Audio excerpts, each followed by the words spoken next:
the money. That's what I always say. You always follow the money. Yeah. This is Follow the Money with Mitch Moss and Pauly Howard on VSiN.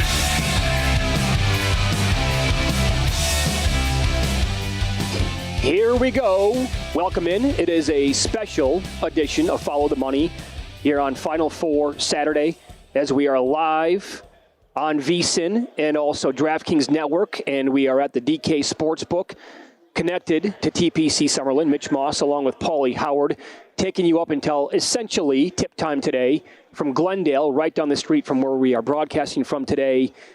We have a huge show lined up. Among our guests today on the program, Matt Youmans, his final say on both games. The Golics will be on the show today, live from this book. You're going to hear from Bruce Marshall, who has had a great tournament betting with us and other shows on this network, and Ian Eagle, who is calling his first Final Four while he's taking over for Jim Nance today. This place is awesome, Paul. Yep. I'm a hard grader. I got to give it an A+. Have to. So I count over 30 kiosks. Look at this. This is absolutely nuts. So you got it separated into two spots. So you have the sports book here, and then right behind, and you got the couches and all the kiosks and the counters over here to bet at the window as well. And to the right and left of us are over 30 kiosks. And then behind us, you got the bar. There's the restaurant, the bar, and then there's the patio behind the patio is killer. Right? So then I'm thinking, okay, well, you're going to want to get something to eat. You're expecting maybe you're not going to go crazy, right? It's an elevated menu. Oh, yeah. And talking to Allison, I mean, you got 4 different kinds of street tacos, cheese meatballs, 10 different appetizers, plenty of wings, 4 different kinds of salads, chicken sandwich, DK burger. Hard to beat a good Cuban. They got the Cuban here. I know. Tough to pass up. 5 different types of pizzas. I was not expecting that menu either. And with all the selections that they have with beer, too. No, so I had a dabble before the show. I had some of the chili rub, the sweet chili rub wings, awesome. Yes. And our producer, Luke, and I split a little bit of the honey hot pizza they have. I'm a sucker for hot honey, so it's very, very good. They get a little bit of the goat cheese on there as well to top it off. The food here is excellent, and what a setup. I mean, the outdoor patio with all those TVs on top of everything else is phenomenal. Yeah. And so before we get into the games. Mitch put it up there on X, too, by the way. And what the outside at Mitch Moss Radio, if you want to go check it out, with the videos here. Yeah. So as you said earlier, I mean, imagine what this is like for the Masters, a good golf tournament, again, big sporting event, just hanging out, and then I was talking to Greg here, who runs the book, and we've seen it all, done it all. But this is so nice with all the TVs that they have and everything going. 6 here, 6 here, 6 here. Sure. But we encountered the same thing at Foxwoods. Well, they are not shy about the kiosks. And maybe that's an East Coast thing, too. I don't know about out here in Scottsdale, but that they prefer to use the kiosk as opposed to go up to the window. But over 30 kiosks right here. Incredible. We met plenty of members who live in the area here near Scottsdale of the FTM Army. It's going to be a great party here today, viewing party. You're in the area. Again, we're going to be here for the games today, checking it out. I will say that I'm a fan of travel observations. I'm not a fan of traveling complaints. There is a difference, right? So a couple of observations from today and us getting here. We're fortunate to actually be, you were going to make it. Luke and I were not going to make it. We weren't running late. We were not hungover from last night, going to miss the flight. In fact, I was there at 6 o'clock in the morning for an 8 o'clock flight. I'm very ridiculous about that. I have to get to the airport 2 hours early. Anxiety factor is low. Mm-hmm. But so we finally run into you at the gate, and you told us, hey, they called your name. I'm like, what do you mean? They're like, yeah, they called my name up to the gate here, and they also called your names. I'm like, we've been standing here for half an hour, never heard of names. We go up there, we find out that we're on the cut list. They oversold and overbooked the flight. I don't understand how this happens. It's a hot dog stand, that's why. Dog and Pony Show. How about you didn't know the Final Four was here? What, it snuck up on you? I mean, what? Because all of a sudden, I heard the flight attendants talk and other people affiliated with the airline, and they're like, oh, apparently everyone's going to some basketball game. Oh, really? Yeah. That's right. All you see is NC State behind us. Yeah, oh, yeah, that's all you saw. So once something was amiss. Boy, no offense, but I wish this was one of the few times we could take phone calls because I have so many questions that need to be answered. So they call my name and they say, yeah, come on up. I go, what do you want? They go, well, you weren't on the flight, but you are now. I go, what does that mean? I just paid $25 to check in. How about this? What do you mean? So they were giving out. That's when they called you and then Luke. I go, oh boy, this could get hairy. Quick sidebar. We didn't know JSX lands here in Scottsdale. Oh, that's the way to go from now on. The locals call it Scottsdale, but Scottsdale is right down here. We could come in, you get your own hangar, and you get there 10 minutes before you take off. It's a piece of cake. I had no idea, but. So they were offering $1,000 to people. For people who wanted to get a later flight. They did not have another flight until like the afternoon on this particular airline. And so they actually, when we're called up to the gate, they're like, yeah, you guys are on the cut list right now. You're not making the flight. We're like, well, hold on a second here. How does this work? And this, to your point on having several questions, do airlines specifically overbook all the time because there's a certain percentage of people who miss every single flight? Like, is that a thing? No, why did I survive the cut? I think it's because it was booked at the same time. They said it's based on when you checked in. I think I checked in 24 hours to the dot. I think the alert came on my phone. I'm like, let me check in right now. When did you check in? Right away yesterday morning, the first time that you could. Well, I didn't do it till 5 a.m. Today? Yeah. Well, then how the hell does that happen? I don't know. Are they making up? Is it willy-nilly here, making up the rules as they go along? Yeah. So then it looks like we might get on the flight. And there's like 9 of us for 5 spots. One guy's wearing all NC, top to bottom, NC State stuff. And eventually, he's starting to lose his mind a little bit. I feel bad for the guy. I'm on his side. And he's like yelling at the person at the gate. And can you imagine? Put yourself in his shoes for a second. Oh. NC State has not been to a Final Four since 1983. I don't know where the guy was from. Odds are probably some close back to North Carolina. He probably traveled, across the country, maybe stayed a day or 2 in Las Vegas and planned to come out here for the day. No, sorry, sir. I don't think he made the flight. I think he was on the cut list. We didn't see him get on. If he wasn't able to do something with Southwest, he's up against it. That's what we were doing. I mean, it's not he's going to get in a car and, okay, here we go. Well, so that's actually what Luke and I were talking about. Like, if we can't make the flight, it's like, hello, we got to get in the car and drive down to Phoenix as soon as we can. I think that poor guy, that may have been his only option unless he's going to scramble to see other airlines and see what they have to get down here.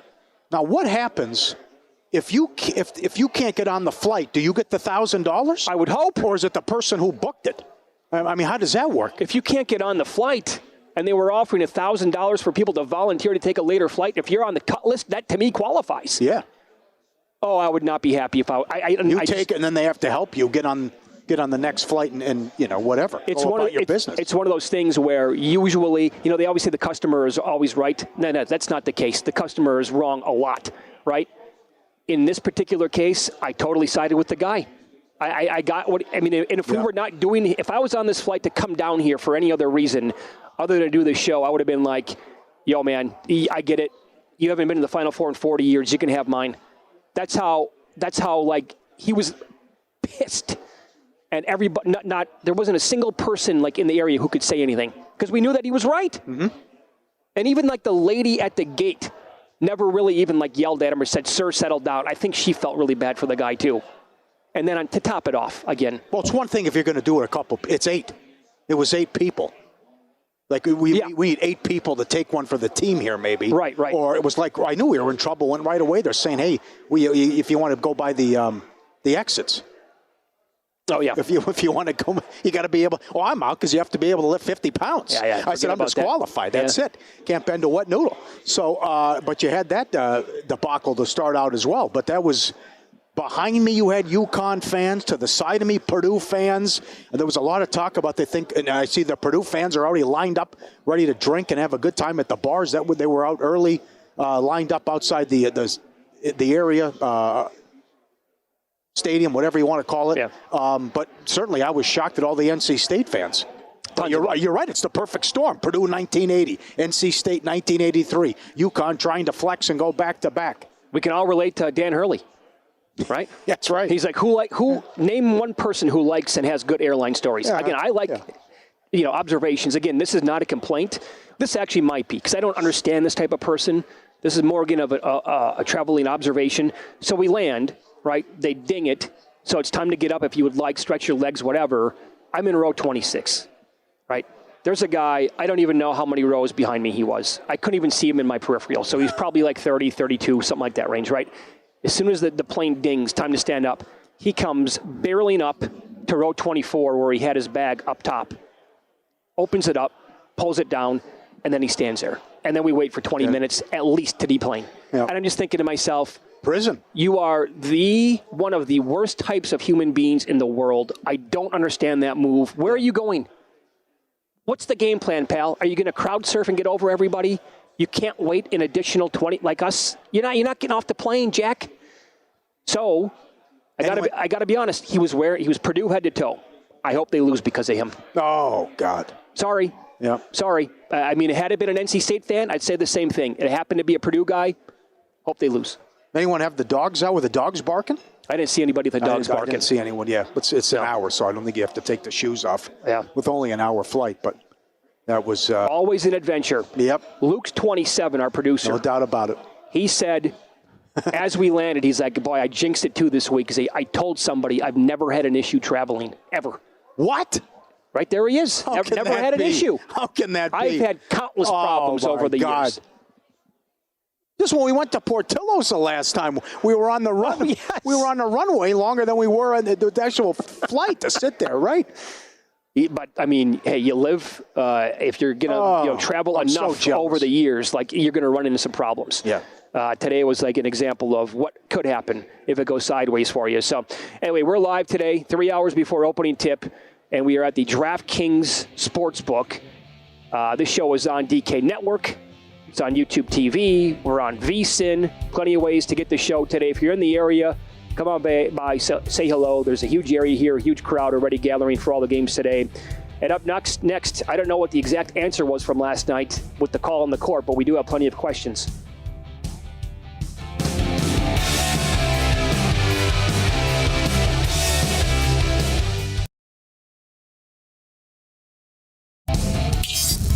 This is Follow the Money on VSiN. Get ready to tee it off with a special Masters edition of VSiN Long Shots. This Tuesday at 11 p.m. Eastern, Matt Brown, Wes Reynolds, Kelly Bidlin break down the field, analyze the best bets, uncover hidden long shots. Wes had Jaeger at 50-1 in the Houston Open. Yeah. Is this guy unbelievable or what? How does he do it? Favorites, dark horses, give you the inside scoop of every player and the odds of taking home the green jacket. Tune into Long Shots Tuesday, 11 p.m. Gain a competitive edge, maximize your winnings during this great golf tournament. Don't miss out. Exclusive Masters coverage, vsin.com/masters on the Sports Betting Network. So we're live today for the Final Four at DraftKings Sportsbook, TPC Scottsdale, as the Final Four is right down the road where the Arizona Cardinals play in Glendale. We were talking about airlines on the way down today, and if they always overbook intentionally just because they know that people are going to miss out on the flight. Johnny is checking in. He lives in, Portugal Cove. He says that, I'm not going to name names, but there is one particular airline that always overbooks their flights. It's lunacy. If it happens to us living on an island with limited flights out, total disaster. Oh, wow. That's when you're totally up against it. You have no option. Well, read the room. I mean, this is going to be a packed flight considering everyone's going to the Final Four. I couldn't believe it. Matt Humans with his best bets on the two games coming up in about 10. What did you think last night? What did you think of the call? Okay. When you're an official, ref, whatever, there's two rules. Rule number 1, stay out of the way. Rule number 2, don't decide or affect the outcome of the game. F-. A+ here, F- last night. Is it a foul? Probably. Was it a legal screen? Moving screen? Probably. There is no way, no how you can make that call.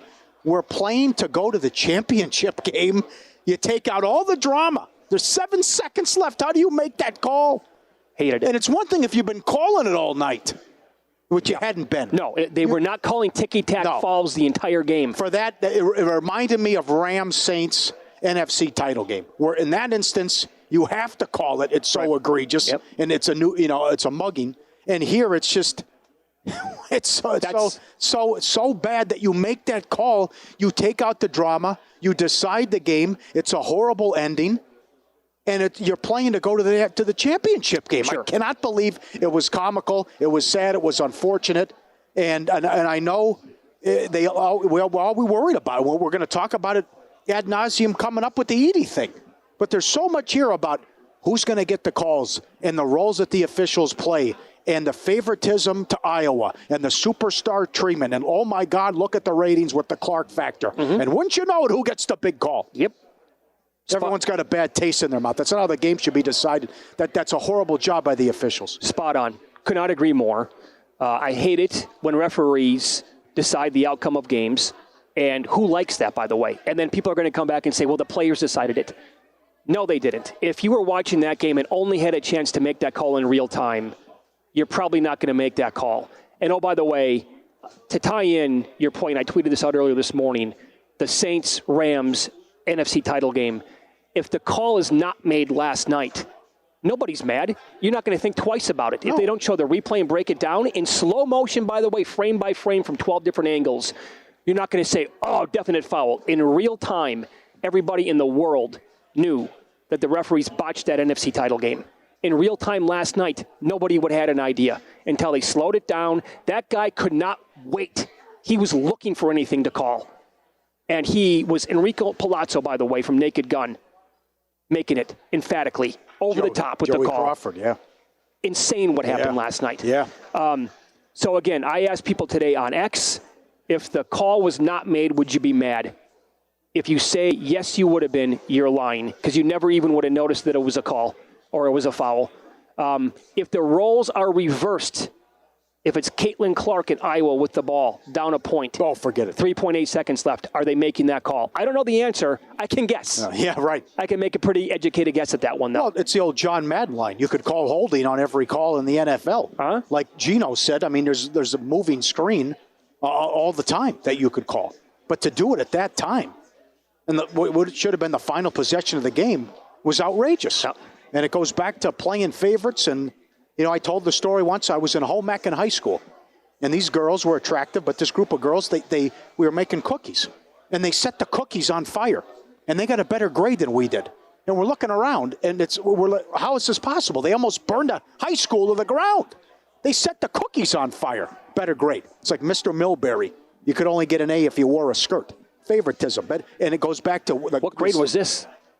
What's that? Home ec when this happened. I think it was freshman year. 8th, sophomore 9th grade? year, yeah. Everyone takes that class and they set the cookies on fire, and they got a better grade. Here's an A+. I couldn't believe it. Right? They taste delicious. Yeah, burned. Right, you might kill yourself too trying to get some. So, but it's like the same stuff. Will Edie get the calls tonight? What transpired against Tennessee? We know the whistle that Clark gets in Iowa. Angel Reese tweets, "It looked good to me. Looked clean." 3 million views. People disagreeing with her. LeBron James immediately tweeted out. I mean, it's just, come on. LeBron James is saying that he has a problem with the call. You can't end a game like that. You have to stay out of the way. And God forbid you cannot decide the game if you're an official. And that's what happened. And it comes down to a one-possession game, and I'm nauseous watching that. Another thing to piggyback on and to expand on, too, from what you said. If that game for 39 minutes, like if we had 80 free throws, and players fouled out, and they were calling ticky-tack stuff and the moving screen every single time. Okay, well, at least you're consistent at that point. They let them play in that game. And I used to call a lot of college basketball games many years ago. And I would you could hear me get fired up if the referees late in the game would change the consistency of the calls down the stretch. When I'm not going to add anything more than that, but if they were letting them play the whole game and then all of a sudden ticky-tack, I'm like, what is happening right now? Yeah. Or if it was the other way around and it was ticky-tack and then suddenly both teams one team could be physical, maybe the other team could not. I'm like, huh? The whole time now, 37 minutes, you're calling it close and now nothing? Yeah. What's going on? Now, we mentioned it several times with Duke as well during this tournament, where it seems every big game, every tournament game, Duke's opponents in the bonus 10 minutes in. But you touched on it earlier about ump show, airtime. These lunatics in the NBA, Foster, some of them think people bought a ticket to watch them. Yeah. So with also the ego taken over and wanted to have the spotlight, not necessarily that this happened here, but I think it all ties in because you'll see it in Major League Baseball all the time with ump show, where I'll disagree with a call, I'll have my say and chime in with my 2 cents, and then the umpire will come in and follow me when I'm done. It's like, what are you coming after me for? You're an instigator now. And then he's looking for a reason to eject me when I said my piece, and now you won't let it go. And you see it all the time in the NBA where these guys are instigators and they won't let it go. But they think that the fans, Chris Paul has said that about Scott Foster. So it's an ego thing even with the officials to think of, I'm going to make this call in the most important time and decide the outcome of the game. The sense of authority that they think that they have. That actually, to tie in my high school days as well, I can recall this now that you're actually going down that path. I'm in the batter's box, and I'm a righty, and the pitch, it was like a 3-2 count. The pitch is in the dirt. Now, this was like a practice, but it was like a simulated game almost, more than a practice. And the guy behind the plate was actually our head coach. It was Coach Storley. And he called me out. He called me out on strikes, and the ball hit the dirt. And I started to walk down to first base. He called me out, and I'm cocking off to him. I'm like, what the hell is wrong with you? It hit the dirt. You're going to call me out? There's no way. He gets livid at me. I'm like, and I said something back to him at the same time. So he never liked me anyway going into it. After that, forget about it. There was no chance. And it was also one of those schools where if you didn't have the proper right name, you didn't really have a great chance anyway. You had to have that right last name from if you had brothers who did it the right way before you and maybe their parents were a teacher there, then you always get the benefit of the doubt. Now, that day changed the course of everything. And I let him have it, and he kind of let me have it. And I'm just like, you suck. And so from there on, I didn't even enjoy it moving on then. That was... UConn said all the right things after the game, but it's got to imagine going out like that. I mean, here you are with a chance to go to the title game. You play a great first half. Should have had a bigger lead, by the way. Yeah, Iowa totally was agree. awful. It was only up 6, and it's like, well, if we get the rebound, they said all the right things, but I would have been salty and vile and nasty if I was associated with that program afterwards. That's how you go out if you're UConn. So for the point spread in the national title game now, South Carolina and Iowa tomorrow, that opened up 4.5. Quickly bumped up to 6.5 here for South Carolina. Don's got to be salivating. The issues they had with the press, the great job Gino did defending Clark. To think about, I didn't see the prop offered anywhere. Why would you? She didn't lead her team in scoring. Mm-hmm. I mean, what was the price on that if it was offered? No kidding. 0 of 6 from 3 at halftime? 3 of 14 as a team? Wow. I couldn't believe it. And South Carolina, they're undefeated. Boy, do they have some athletes on that team. Now, here's the deal. I mean, if Iowa starts the game off like they did last night, they'll lose by 25 points. Right. They need to start like they did against LSU. Matt Human's on the show up next. We'll get his final predictions for the 2 games this afternoon here on VSiN.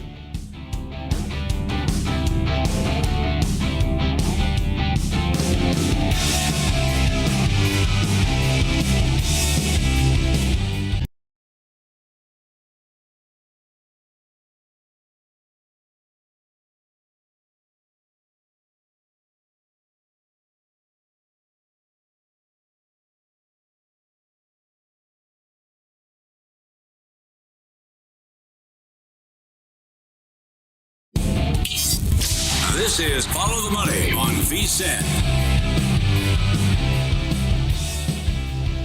For a limited time, offering 2 weeks of our exclusive betting splits for free. Just sign up at vsin.com/splits. It's updated with DraftKings odds every 5 minutes, so you can see changes in all the action. Find out where the public's betting based on the number of tickets and where the money doesn't match the public opinion. You can check out future events as well. Take advantage, limited time offer, vsin.com/splits. Free 2-week access to vsin.com/splits and the VSiN betting splits. Become a smarter, better today.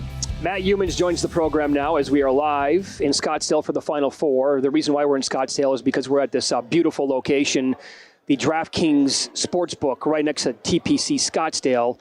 And Humans hosts a show called VSiN Tonight, weeknights at 11 Eastern, 8 p.m. Pacific time. Matt, I'm guessing that you've played TPC Scottsdale before, yeah? That's a good guess, Mitch. Actually, we took a show on the road from VSiN down there 2 years ago. We then went down there and did a couple shows on the road from the TPC Scottsdale location when DraftKings was building that book. And it was, I thought it was a great idea at the time. You can't pick a much better location than that. Plus, you guys got all the great Chicago food spots down there in the Phoenix area, too. This is phenomenal. Can't believe it. There's a Lou Malnati's Pizza across the street. Yep. What were the odds of that? There's Portillo's 10 minutes from here. I looked at the menu. It's not fair. I looked at the maps already. Oh, good job. But to build this here, basically to the entrance to TPC Scottsdale, I thought it was just a genius idea, and Matt is with us here on the Progressive Guest Line. All right, you love yourself some college basketball. We're down to the final 3 games of the year on the men's side, 2 of them today, 1 on Monday night for the title spot.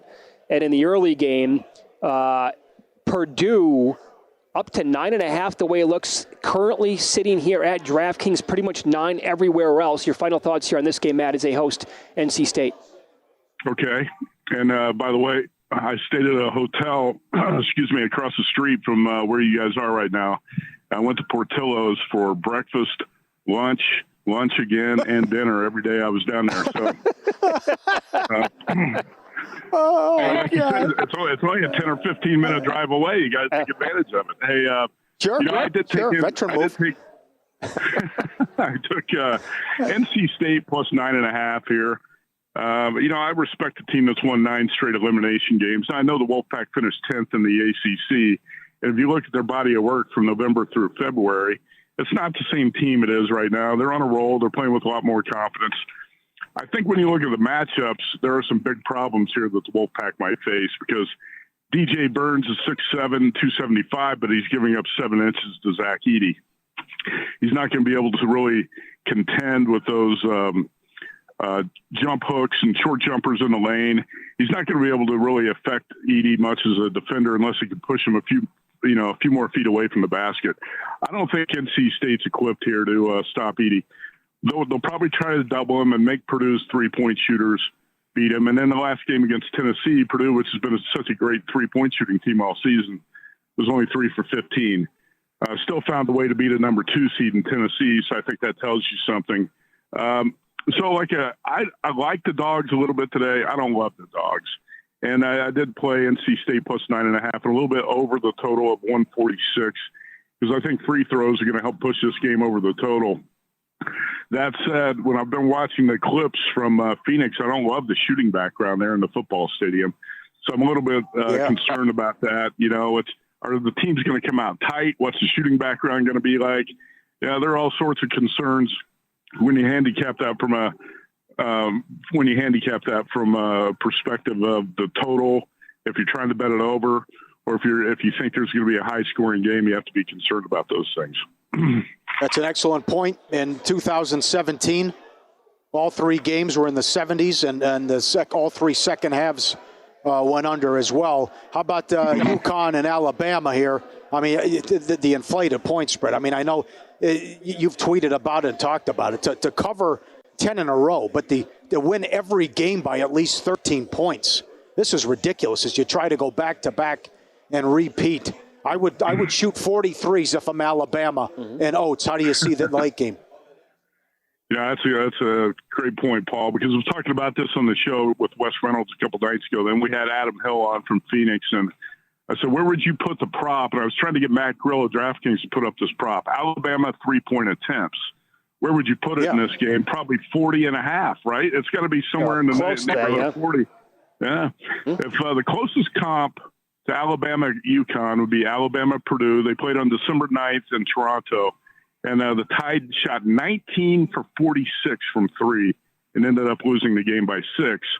But I think that's the closest comp to what you're going to find while Alabama is facing today. The UConn defense in the tournament's been outstanding. 80.5 points per 100 possessions in the 4 tournament games, and that's an unheard of number. As far as Bama in the tournament, 41.4% from 3. The one reason I didn't think this team was going to make a deep tournament run, and Mitch, you remember the game well, I watched, and I bet on Kentucky that day. I watched Alabama lose 117-95 at Kentucky in late February. And, when you see a team that's so bad on the defensive end of the floor, you don't think that team's got a shot to make a deep run in the tournament. But Nate Oates challenges players. They've been playing a little bit better defense, but the main thing is they've just been red hot from 3. Can you stay that way against UConn? That's why I say you're never comfortable betting against UConn. 10-1 against the spread in the last 11 since that loss at Creighton. But I think Alabama's going to have to make somewhere in the neighborhood of 12 to 16 3-pointers to cover this number today. I give the Tide very little chance to win this game. That's why you're seeing this money line jacked up to, minus 750, minus 850. I really think the only team in Phoenix that's got a shot to beat UConn is Purdue, and that's because of Zach Edey and their three-point shooters. So I think the Tide can hang in the game if they make in the neighborhood of 15 threes, but really not much of a shot to win it. Man, think about what you just said, Matt. The closest comp would be Purdue to today's opponent for Alabama. They made 19 threes as a college basketball team, and they lost the game. I'm guessing that hasn't happened very often. I said that early in the season when it happened. How many times have you heard of a team making 19 threes and losing? I can't ever recall it happening. And that's why I think that Alabama, even if Alabama shoots lights out today, I don't think the Tide can win the game. Can they hang within the 12? I took the 12, but not for a big bet. Here's one prop that I do like in the game. And I bet Donovan Clingan over 15.5 points. Who does Alabama have that can stop? Who does the Tide have that can stop Clingan at the rim? I really don't know. So I think he should pretty much get anything he wants around the basket today. And that's one prop I did play was over 15.5 on him. Okay. And by the way, when Nate Oates said that earlier in the week, he's like, we're not going to attack the rim against him, right? We can't. They had to learn from Illinois' lesson because they couldn't score when he was on the court. That tells me, again, to your point, we're probably going to see 40, 42 threes from this team today. I think so. I think it's going to be 40-plus threes. And I wish somebody would put that prop up, but I get a little bit creative with some props like that because you would probably take a lot of overaction. I bet the number initially would be set too low, and that would be something you could play over. I looked everywhere. I couldn't find that prop anywhere. Illinois, to your point, Mitch, 0 for 19 on field goal attempts contested by Clingan. So the Tide's not going to. The Tide's not going to go at him. Nate Oates is not that dumb. He's a three and rim guy anyway. It's going to be mostly threes. I think that's the fascinating aspect of this game. How many threes will Bama make? Will it be enough to cover? Get inside the number of 12. Well, Mitch mentioned this earlier in the week, though. What if Nelson can hit shots and bring him away from the rim? Is that possible? It is possible. I mean, that's one thing Alabama's going to try to do. Grant Nelson looked like Larry Bird in that game against North Carolina. I know. He's going to have to play like that today to give Alabama any sort of chance, too. From Devil's Lake, North Dakota, Grant Nelson did look like Larry Bird in that game. And I thought, you know what, if he can play like that today and Mark Sears can shoot the lights out, the Tide's got a small chance. And, 12 is a big number here. Somebody's got to give UConn a game in this tournament. This is unprecedented. This is 10 straight tournament games that you win by double digits. And I do think somebody's going to give UConn a game this weekend. Might be Alabama for a while. Tonight, I think the Tide can hang for, 30-plus minutes. And I definitely think Purdue can hang in there Monday night, but we'll see. Yeah. What's your go-to order every time, or do you change it up a little bit at Portillo's? I change it up. When we went there, and there was at Buena Vista, California, was that over by Anaheim? Buena Park. That's where it was. I love that Italian beef and sausage sandwich. I'm not sure you can get anything better than that. That's so good. All right, Matt. Thanks for the time as always. Good luck with the games today. Okay, you bet. Thanks, guys. Great trip. There you go. Well done. Yep, this is just staggering. It's not fair. The last 10 tournament wins, all by at least 13 points. We've never seen this before. No.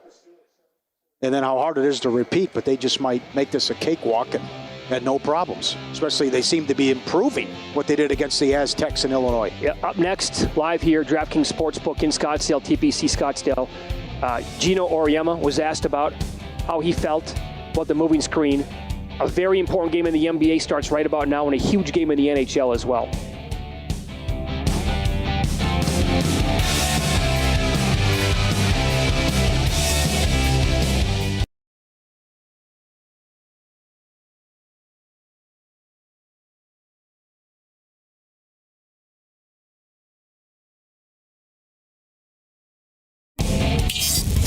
This is Follow the Money on VSiN. DraftKings Sportsbook, with the best app, is giving new customers a shot to turn $5 into $150 instantly in bonus bets with any college basketball bet. Download the app, use promo code VSiN when you sign up. DraftKings Sportsbook, the crown is yours. This book here, connected to TPC Scottsdale, is excellent, man. So many TVs on the inside, the patio on the outside, countless kiosks.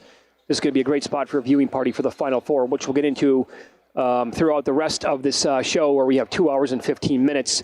We did bring up the moving screen last night that decided the UConn-Iowa game. So Iowa now advanced to play in the national title game, and they are a 6.5-point dog to South Carolina, undefeated South Carolina, by the way. Of course, head coach Gino Auriemma, the game plan last night of Caitlin Clark was absolutely brilliant. It nearly worked enough to get a win. He was not happy after the game. He was asked how he felt about that moving screen. There's probably an illegal screen call you could make on every single possession. I just know there were 3 or 4 of them called on us, and I don't think there were any called on them. So I guess we just got to get better at not setting illegal screens. Yeah, in your face. Yep. Also said it wasn't the reason they lost, but when you make that kind of call in the final possession of the game, or what should have been the final possession of the game, that's a tough one to take. Sure. Who says they're going to hit a shot there? Yeah. We're not saying that. I can't believe the call was made. That's so bad. I can't believe people like it when referees get in the way. Right, and decide the game. That's the part would that you really want bothers that? me. Yeah. So the other thing, though, too, was they only were up 6 at the half. Clark was 0 of 6 from 3. Iowa was 3 of 14. And that's when you had a chance. That should have been at least, Could have been up a dozen easy. It should have been, right.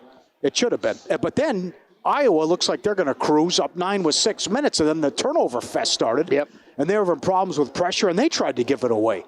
I did think the Clark play at the end was brilliant, dribbling the ball, passing it off Becker's leg 100%. to let a second tick off. But, you don't box out at the end, and then they get after the free throw. But it's a horrible look when that's how the game's decided when we're trying to crown a champion here. We're going on to the championship game. Yep. But Kate Martin didn't play well. She started 1 of 5. I can't believe Clark played like that. I didn't think it was possible for her to struggle like that. Well, the defense was so good. It was dynamite. I mean, Kim Mulkey, take notes. Yeah, right. First time she doesn't lead her team in scoring. Now you just see South Carolina sitting back, relax. Okay, here we go. We'll atone for what happened. We have revenge now. They win by 19 and outscored NC State 29-6 in the third quarter. What they did. Destroyed them in the third. Yeah, so it was close at halftime, and then, okay. Now let's get serious and 37-0. So open 4.5 and up to 6.5 here at DraftKings, as you mentioned. Okay, there's a big NBA going on right now. We'll get to that in a second. There's also a really big NHL game going on because the Boston Bruins now, after they won at Carolina the other night, as kind of a decent-sized dog, by the way, they are in charge here of the Atlantic Division. They have 105 points. Florida is sitting at 101. Both teams have played 77 games so far this year. Boston closes with the game right now against the Panthers. Carolina again at Pittsburgh, at Washington, and then Ottawa. Florida took a 1-0 lead 37 seconds in. Just happened moments ago. They are up. The topsy-turviness of this division with the prices here. Crazy, man. Yeah. I know that you have a big one on the Bruins. Yep. They should be able to hold them off. I think so. Vancouver should be able to get it done, and we know it's over with Dallas. And then the Pittsburgh game's crazy. They let Tampa 4-1. I look up, it's tied. And then Pittsburgh went up and scored last check 5-4. So great finish closed here to the regular season in hockey. Like the NBA, which now the Lakers lead Cleveland 20-16, 6 minutes in. So you want to fire in play. Both teams getting whatever they want here in a rare day game at Crypto Arena. The door is wide open for both teams. Number one, the Lakers, that we've talked about. Sacramento lost. Did you see that game yesterday? Oh, yeah. The Celtics are up 18 with 9 minutes, and Missoula pulls everybody, and they blow the lead. And Tillman has to hit a jumper with 7 seconds left for them to win the game. So that is huge news moving forward if he's going to continue to do that, to get involved in play and maybe take the points, whoever the Celtics are playing. Because that appears to be, okay, that's because usually every coach would bring them back in. Sure. He didn't bring the starters back in. 9 minutes left, up 18. He pulls everybody. Doesn't have to. Right. So doesn't matter if they win these games or not. Okay, and now the Lakers, with that loss, the Lakers are now tied with Sacramento, and the door's open for the Lakers, who also still play New Orleans. Imagine if the Lakers can get the 7th seed now which is absolutely doable. It is possible. They get the game at home. If they win, then they're taking on the 2 seed. And I would pick them against Minnesota and definitely OKC, although OKC is probably the 3. On the flip side, monster game for Cleveland. 10 days ago, the Milwaukee Bucks were minus 3,000. Got to risk 3,000 to win 100 to win the division. It's $1.20 now at DraftKings. They're the first team in 30 years to lose 3 straight games as a double-digit favorite, and it's been a PU. Look, it stinks. It can't get any worse. You lose to Toronto, you lose to Memphis. I don't care who's been out. You can't lose. You're laying 14 at home. You're laying 12.5. You're losing to bad teams, awful teams. They're 15-15 with Doc. No, game under 500 Okay, now. 15-16 with Doc now. But it goes back to what I said earlier in the week. Get your spot solidified before you start sitting people, because this is the thing that can happen. So I don't know what seed they're going to get now if they continue, but you can't look at anyone on the schedule with Milwaukee and say, looks good, should be a win. I tried telling you that last week. Yep, because you're playing Orlando a couple times. Now it gets difficult. I don't care who they play. Right. If you can't beat Toronto and Memphis in these outfits, what are you going to do against Orlando or playoff teams? So all of a sudden, Cleveland, which were like huge price, $1.20 now. Yeah. To win the division. They have this huge game. Now they stay in Los Angeles. They play the Clippers tomorrow. That line's already up at DraftKings. The Clippers are laying 4. This is a huge opportunity here. Who does anybody want the 2 seed in the East? Well, okay. It's a big deal. The 2, the 3, win the division, whatever. I mean, this is not to mention I don't want to be in the 4 or 5 game, because if I win, I have to play Boston. Sure. So with all that said, I think the worst loss of the night was Orlando. Yeah. Losing as a huge favorite against Charlotte. And if they didn't do that, I mean, time's running out here. We could be sitting here talking, and it could still happen if everything goes their way. But with a win last night, we could be having a legit conversation about how that team could be the 2 seed. And if that were to happen, then not only would that be the case, to be like, well, their win total was, 36.5, 37? They're the 2 seed in the East. Blew it. Then I also think that Mosley is 100% live to win the Coach of the Year. Yeah, because I think he's going to get it if they get the 2 seed, because you see SGA's out another couple games, and OKC continues to take losses. So, I mean, it's still right in front of them. They still have Milwaukee twice, but you can't lose games like this with 7 days left. That's the other thing about Milwaukee. Middleton sits. Freak sits. Lillard sits. Although he legitimately had a concern there, an injury. I think it was a core issue, but he played last night in the loss. You don't play Monday. You don't play Saturday. You already have 2 days off going in, where the whole league's off, and you're still sitting games out? Well, you mess around. Next thing you know, you blow some games, and whoop, look at this. Remember, they were completely unhappy. They forced out Adrian Griffin. What were they, 30 and 13? 30 and 13 with him. Yeah. Now 15 and 16 with Doc Rivers. That's the guy they settled for to replace Adrian Griffin when they got rid of Mike Budenholzer. What a waste.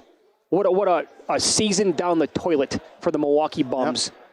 Terrible job. I don't know. I'm trying to, maybe it's Philly. I don't know. I'm trying to sit here with the pecking order of teams now who could challenge Boston. If Embiid's completely healthy. But then you're probably going to start in the, although that was huge what happened with them though too, because I think they should be able to get the tiebreaker over Miami. They might be able to sneak into to the 6, or maybe worst case the 7. But Miami could win the division now too. Over Orlando. So there's so much on the line, even though we got 4 games left. It also could be... And you get OG back for the Knicks, but then they lose to Chicago, and they still have 2 more games coming up between one another in a bizarre scheduling spot. I would still say long-term thought here in the Eastern Conference. I think if they get OG Anunoby back, forget about Randall, he's done for the year. I think that might be the team to give Boston the biggest challenge. We're trying to throw darts here and figure out which team it's going to be. I don't trust the Bucks for 4 seconds. I do think LeBron and the Lakers will take advantage of this. They've been had in a golden opportunity here because there are more losses coming for Sacramento. Yeah. They also, that team is just... Phoenix appears to be safe. They beat Minnesota, and we'll see how the Clippers treat that home and home coming up next week. But, I mean, this is to think that the Lakers could get the 8 was one thing. If they can get the 7 and host that game in the 7-8, and if they win, then they're in and they play the 2. Oh, I'll tell you were thinking best case the 9 seed like a week ago. Tell you the game I want tomorrow if the number's right. I want Phoenix for a large bet at home against New Orleans, if the number's right. And New Orleans dealing with injuries. Yep. Up next, another tough loss for him. Special edition here, Follow the Money, live in Scottsdale from the DraftKings Sportsbook. Ian Eagle, awesome play-by-play guy, taking over for Jim Nantz today, calling the Final Four. What are opposing coaches saying about how Zach Edey is officiated?